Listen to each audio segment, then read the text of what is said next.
Kok kalian belum mati? Coba gerak sedikit. Bukan aku, dia yang memaksa. Aku hanya sementara tersesat nafsu. Kau tidak menghidupiku, aku akan mati kelaparan. Kau tidak boleh meninggalkanku. Ini semua gara-gara perempuan itu menggoda. Bukan urusanku.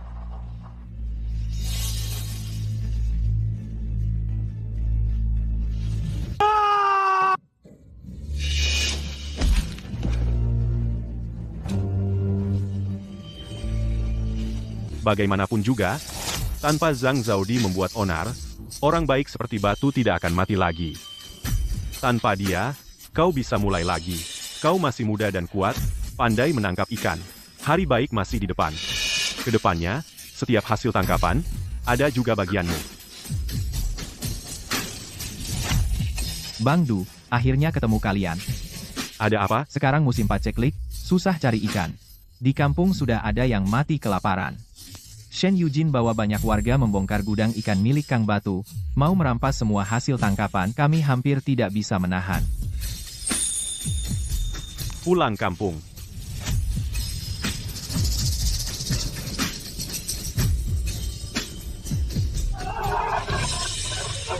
Jangan desak. Siapa desak lagi? Aku tidak segan. Kami semua mau mati kelaparan.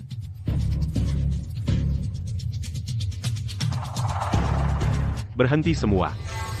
Shendu, kau simpan banyak ikan? Membuat orang lain melaut tidak dapat apa-apa, kau jago menangkap ikan, tidak boleh tidak peduli. Bang Du, banyak orang, kami tidak bisa menahan. Kau harus keluarkan ikan itu, bagikan semua ke warga. Kalau tidak kau bagi, kami ambil sendiri.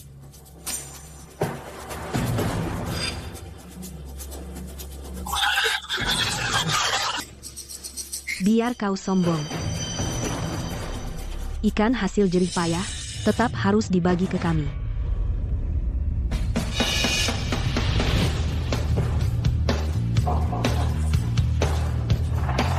Mau makan? Boleh. Aku kasih dua pilihan. Pilihan pertama, setiap orang ambil 2 cumi kering, tidak perlu bayar, tapi setelah dimakan, urusan selanjutnya bukan urusanku. Pilihan kedua, ambil jatah 3 hari, tapi setelah itu harus ikut aku melaut, hasil tangkapan bagi setengah. Setelah itu kalian hidup sendiri. Awalnya kuharap kalian membagi hasil ikannya. Kalau semua ikut dia melaut, tidak ada yang berpihak padaku.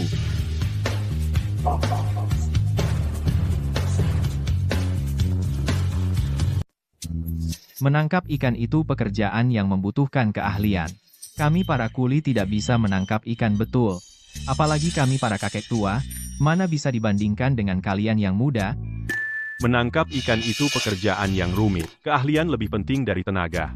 Aku juga tidak bisa lahir langsung bisa, belajar lalu bisa.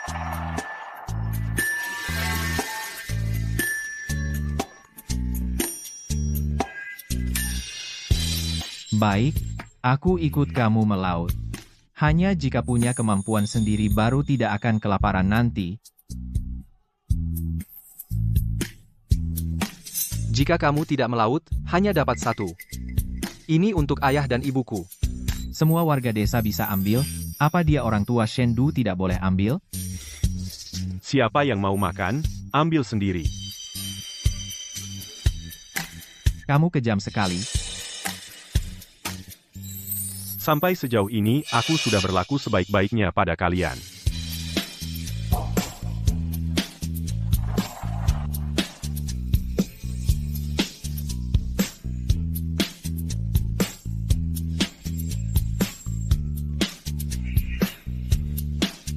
Ayahmu belum datang.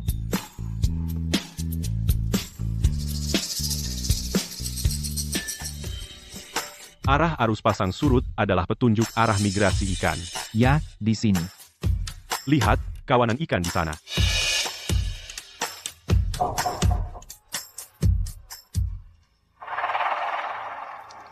Cobalah makan sedikit. Aku tidak mau makan pemberian Lausan, kecuali Lausan sendiri yang mengantar hasil tangkapan dan bersujud minta maaf padaku.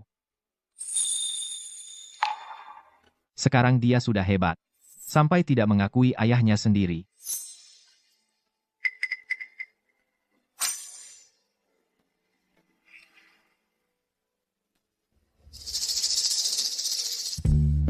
Sendu, kamu memang punya kemampuan. Tidak hanya membuat semua warga desa mandiri, kenyang dan puas, tapi juga memberiku banyak hasil tangkapan. Uang yang didapat dari menjual hasil laut belakangan ini, 5 kali lipat dari sebelumnya. Kamu juga punya puluhan anak buah. Bekerja sama hanya denganku terlalu merendahkan bakatmu. Bawakan untuk ayahmu. Kalau tidak makan lagi, benar-benar tidak kuat. Ayah, cobalah makan 2 suap. Ayah. Ayah. Kakakku ini seleranya tinggi. Pemasok hasil laut biasa, dia tidak suka. Jangan takut saat bertemu dia. Tunjukkan kemampuanmu yang sebenarnya.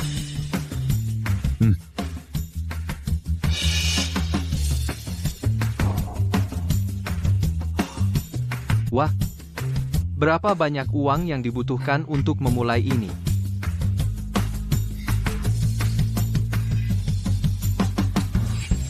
Nyonya bos, kamu cari orang baru. Aku, Wu Laohai sudah belasan tahun ini memasok hasil laut padamu, siapa yang bisa menandingi? Para petani miskin dari desa nelayan ini, mereka bisa menangkap ikan bagus. Jangan sampai nanti mereka memberikan yang busuk ikan dan udang busuk untuk menipumu. Letakkan barang di sini.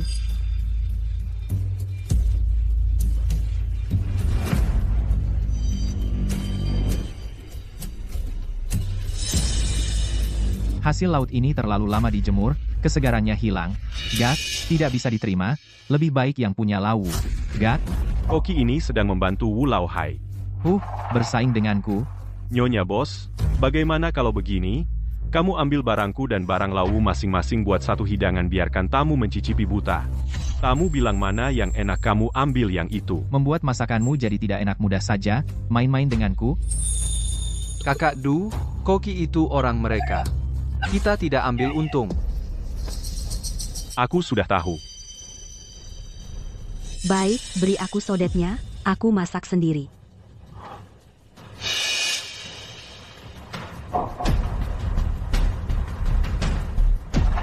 Nyonya bos ternyata bisa masak. Pilih yang kiri.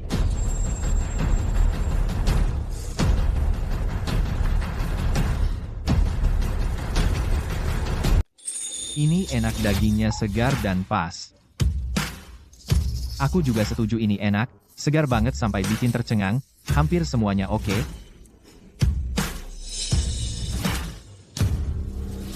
Aku mau barangmu saja, harganya tetap seperti semula, nggak ditawar lagi. Bu bos cuma andalkan 3 meja tamu. Keputusan ini, apakah terlalu gegabah? Aku tidak pernah salah dalam mengambil keputusan. Tuan Wu, di dunia bisnis, masing-masing mengandalkan kemampuannya. Jangan sombong, nak.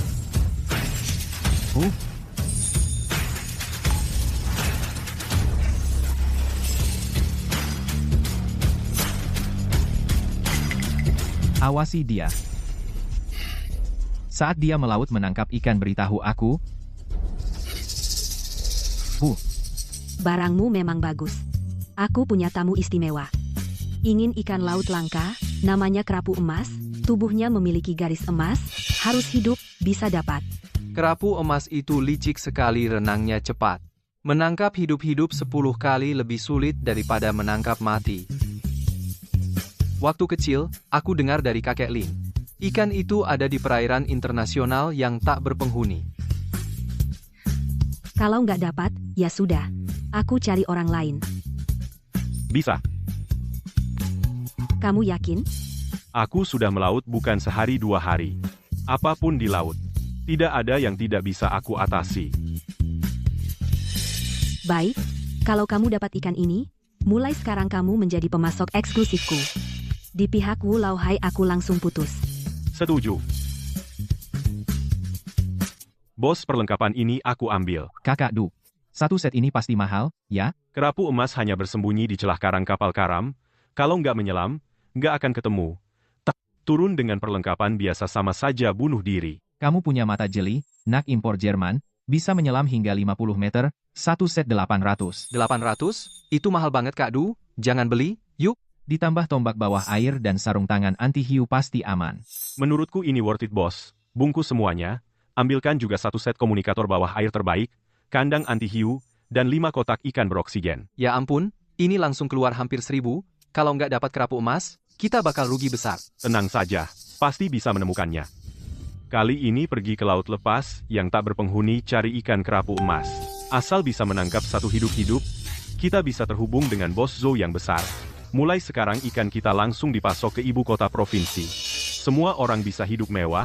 Masih ingin terhubung dengan bos besar dari ibu kota provinsi? Kau sudah membuat kita begini. Jangan berpikir kau akan baik-baik saja. Ombaknya terlalu besar. Kakak Du, apa kita benar-benar harus mencari ikan di sini? Benar. Disinilah. Di bawah ini adalah daerah kapal karam. Ikan kerapu emas paling suka bersembunyi di reruntuhan kapal karam. Aku turun dulu untuk melihat. Kalian di atas bersiap. Tidak bisa. Terlalu berbahaya. Kau turun sendirian, bagaimana jika terjadi sesuatu? Tenang, aku punya pengalaman. Terlalu banyak orang malah berbahaya. Kalian jaga perahu. Jika melihat aku menarik tali 3 kali, segera tarik aku ke atas. Indah sekali. Inilah pesona laut dalam.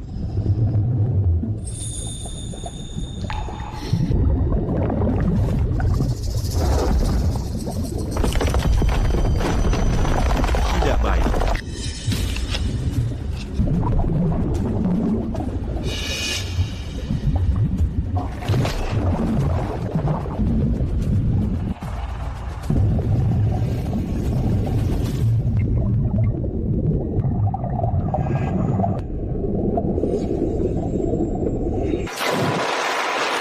Kakak Shen, sudah menemukan barangnya. Cepat tarik. Tarik Kakak Du ke atas. Kakak Du, kau tidak apa-apa?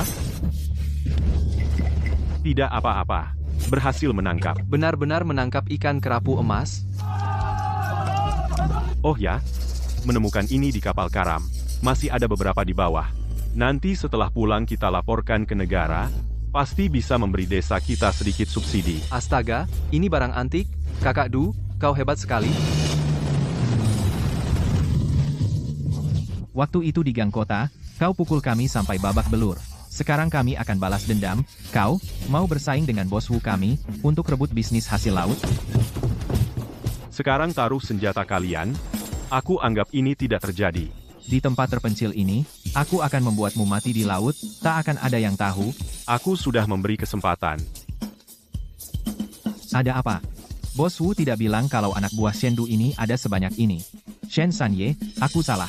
Beri aku kesempatan untuk menebus kesalahan. Pergi. Kalau tidak, aku akan ikat kalian dan kirim ke kantor keamanan.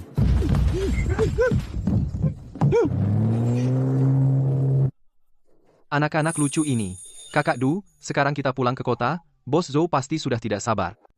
Nyonya, pertimbangkan lagi, barang saya pasti lebih stabil daripada punya Shen. Baru 2 hari sudah datang. Sepertinya tidak tertangkap.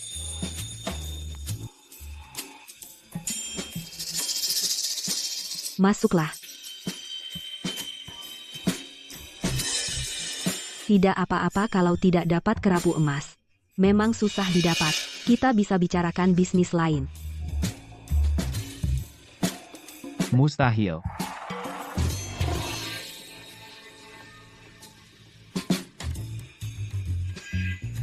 Kau benar-benar dapat yang hidup? Aku pasti tepati janjiku. Tuan Wu? Apa yang baru kau katakan? Anak buahmu juga bisa menangkap kerapu emas hidup? Mulai hari ini, Shendu adalah pemasok eksklusifku. Nyonya, kita sudah bertahun-tahun bekerja sama. Kau yakin mau ganti? Aku pilih anak muda ini. Dia lebih muda dan lebih hebat darimu. Tangannya juga lebih bersih. Apa yang perlu diragukan? Baik. Kau pasti akan menyesal. Kau baik. Nanti malam aku traktir makan. Berdua saja. Baik. Hari ini kerapu emas kujadikan hidangan ulang tahun tamu istimewa. Dia sangat puas. Kau berjasa besar. Sudah tugas, Nyonya. Aku hormat. Kau berbeda dari pria lain yang kukenal. Kau hebat tapi tidak menjilat, juga tidak takut bermusuhan. Sudah berkeluarga?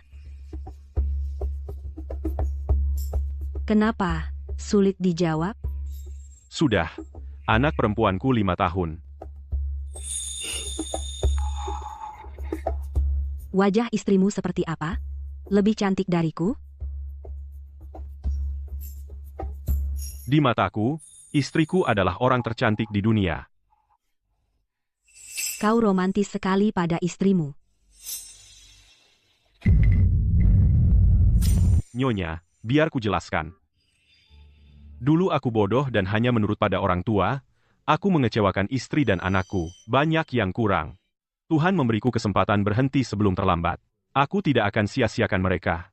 Kalau kita bisa kerjasama, mari kerjasama dengan baik. Urusan lain, tidak akan kupikirkan sedikit pun. Terima kasih jamuannya. Sekarang kau menolakku? Itu karena kau belum tahu keuntungan ikut aku. Aku tidak akan lepaskan orang sepertimu. Shendu, pada akhirnya kau harus bergantung pada wanita di luar. Pura-pura mesra suami istri, kau juga ternyata tidak baik. Tunggu saja. Kau tunggu saja. Bukankah itu ibu dari Shito? Nenek, kenapa Anda? Ada keperluan di desa? Ya, Nenek, ada apa? Ada masalah di rumah. Wanyu, sebenarnya aku tidak boleh ikut campur, tapi di desa pada bilang, Shendu di kota punya hubungan tidak wajar dengan seorang bos perempuan. Katanya dia cari muka biar dapat uang. Kupikir kau kan istrinya Shendu, harus waspada. Shito dulu juga pernah tertipu. Aku tidak mau kau menderita juga. Nenek, aku mengerti. Terima kasih. Akhir-akhir ini tubuh Anuo semakin kuat, karena kamu yang merawatnya dengan baik. Kamu pergi melaut cari uang aku dan anak bisa hidup layak. Ada apa? Wajahmu pucat sekali. Aduh. Jika kamu ingin berpisah denganku, bilang lebih awal. Jangan sembunyikan apapun. Kamu ngomong apa sih? Apa kamu dengan bos wanita itu? Siapa yang bilang? Semua orang di desa membicarakannya. Katanya kamu cari uang karena perempuan. Katanya kamu dengannya tidak wajar. Ayu. Dengarkan aku. Aku hanya punya kamu seumur hidup. Perempuan itu namanya Zhou Qing. Dia partner bisnisku. Aku pasok barang, dia bayar. Itu saja hubungannya. Apapun yang dikatakan orang luar, jangan ambil hati. Aku bukannya tidak percaya padamu. Hanya takut nanti kamu membenciku. Dasar Wanyu. Tanpa kamu dan Anuo, aku cari uang sebanyak apapun percuma. Mungkin nanti kamu yang cari uang besar, aku bisa di rumah rawat Anuo. Kamu hanya tahu membuatku senang. Dia itu orang penting. Aku cuma rakyat biasa. Kamu yang banyak bicara, jadi aku tidak fokus. Besok ikut aku ke kota provinsi, temui bos wanita, MNR. Kenapa tiba-tiba suruh aku temui bos wanita? Bukankah kamu curiga padaku? Biar kamu tenang. Aku sebenarnya percaya padamu. Hanya takut kamu terlalu capek di luar. Takut kamu dikerjai orang. Tenang. Aku kepikiran, mungkin restoran mau ganti seragam. Kamu pintar menjahit, ayo kita tanya. Kalau begitu aku coba. Jahitannya rapi, potongannya juga pas. Dipakai tidak terlihat murahan. Kakak iparmu jago menjahit. Kalau kamu rasa bagus, suruh dia yang tangani seragam. Kalau begitu, tolong Mbak Su. Sampai tidak mau panggil kakak ipar. Masih tidak mau mengalah. Sekarang Shendu setiap hari bersamaku, lebih lama darimu. Maaf membuatmu menderita. Kita bersama bertahun-tahun, saling tahu isi hati. Hati kita terhubung. Tidak harus selalu bersama. Benar. Hubungan kakak ipar dan kak Du aku tahu.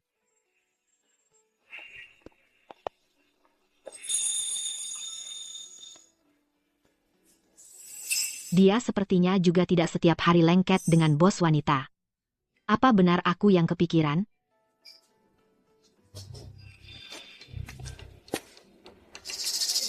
Ada tempat.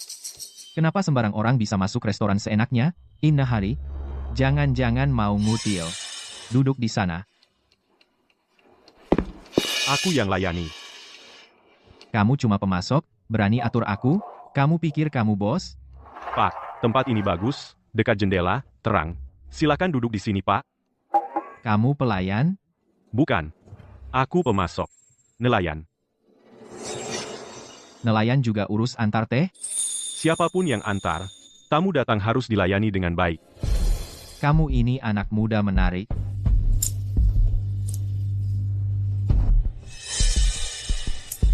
Bagus. Bersih. Sayang hari ini ikan kerapu yang aku tangkap sendiri habis. Itu menu andalan. Lain kali datang lagi, Pak. Hati-hati. Tidak kira kamu tidak cuma bisa menangkap ikan, tapi juga tahu melayani orang, sayang tidak jadi pelayan. Bos wanita, kamu sebaiknya ajari anak buahmu bagaimana melayani tamu dengan adil, masuk akal. Nanti kalau ada yang berani menghina pelangganku, langsung aku pecat. Aku tidak sengaja. Aku cuma takut dia terlalu kotor, mengotori restoran.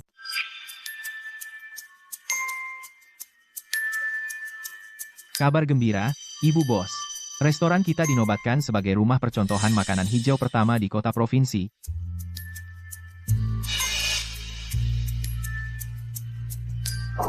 Saya tidak pernah mendaftar. Tentu saja. Itu karena kepemimpinan Ibu Bos yang baik, dan saya bekerja sama dengan baik. Yang itu, Siapapun itu, ini bagus untuk kita. Ini yang pertama di kota provinsi. Bisnis kita akan segera naik level. Berkat kamu yang melayani mereka dengan baik.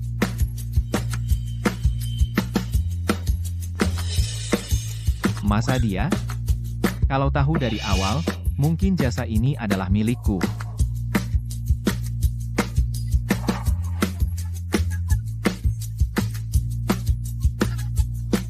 Tuan Zhou, sekarang Anda menjadi bos wanita paling terkenal di kota provinsi. Apa yang Anda rasakan sekarang? saya juga berkat para staf dan dukungan dari para pemasok desa. Sehingga bisa sampai di titik ini. Ini adalah bos pemasok kita, Shendu.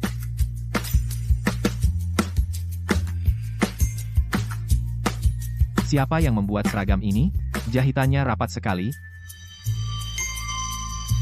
Saya yang membuatnya.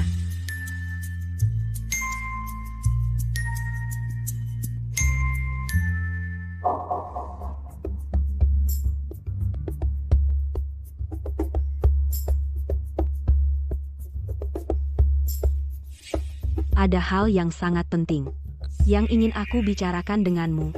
Apa itu? Ibu Bos, jangan-jangan mau menggoda Bang Du lagi? Setelah restoran kita mendapat plakat, bisnis menjadi sangat ramai. Telepon pemesanan berdering dari pagi hingga malam. Sudah penuh hingga sebulan ke depan. Produk lautmu tidak mencukupi permintaan. Jadi, aku ingin buka bersama denganmu sebuah perusahaan jasa makanan. Kamu sediakan teknologi dan pasokan, aku sediakan modal. Bang Du, kamu akan jadi bos. Apakah kita akan segera kaya? Baik. Keahlian memancingmu sudah matang, aku akan sibuk nanti, jadi tim nelayan harus aku serahkan padamu. Tenang, Bang Du. Aku pasti akan memimpin saudara-saudara dengan baik. Tidak akan mengecewakanmu. Uang yang dihasilkan grup nantinya kita bagi 2. Terlalu banyak. Kamu layak dapat itu. Lagi pula, Mbak terlalu hebat. Aku minta dia tetap bantu aku.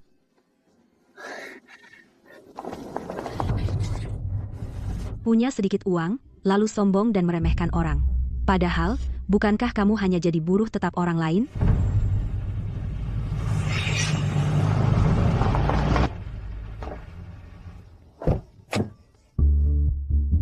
Shendu, kamu beli mobil? Besar sekali, berapa harganya? Bang Du sekarang adalah bos perusahaan besar. Sampah. Orang lain sudah jadi bos, kamu setiap hari ngapain aja? Aku benar-benar tidak tahan hidup denganmu.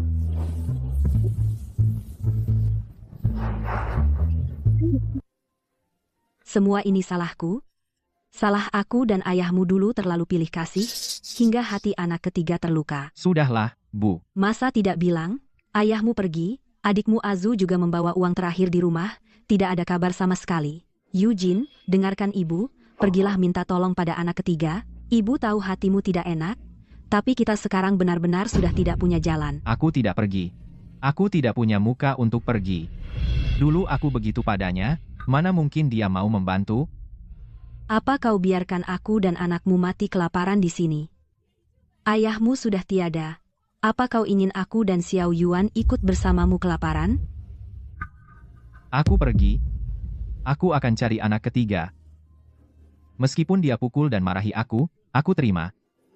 Asal bisa membuat kalian makan kenyang, aku rela lakukan apa saja. Banyak orang. Kamu? Ini kakak Sendu. Aku cari Shendu. Dia masih sibuk. Kamu, duduk dulu minum air. Dulu aku begitu kasar padamu, di desa aku fitnah Shendu kemana-mana. Kamu masih? Sendu yang mengajariku, perlakukan semua orang sama. Urusan kalian saudara, aku tidak campur. Nanti kalian bicara sendiri. Aku mau bantu di Juxian Ge, tidak usah bayaran. Kau melakukan ini? Mau buktikan apa? San, aku salah. Tidak boleh judi, tidak boleh malas, tidak boleh begitu padamu, pada adik ipar dan Anuo. Aku tahu apapun yang aku bilang, kau tidak percaya. Aku hanya ingin kau lihat, aku benar-benar ingin berubah. Ku dengar dia habiskan uang keluarga, juga mau jual adik ipar, tapi beberapa hari ini lihat, dia benar-benar bekerja keras, tangan sampai luka pun tidak berhenti. Pulanglah, jangan kerja. Aku maksud, jangan kerja di sini. Aku atur kau kerja di gudang beku dermagaku, makan tinggal ada gaji. Sungguh mau beri aku kesempatan? Aku beri kesempatan pada Xiao Yuan. Bahkan jika kau sudah tidak berguna, Xiao Yuan tidak boleh, kau harus sekolahkan dia di kabupaten, SD negeri.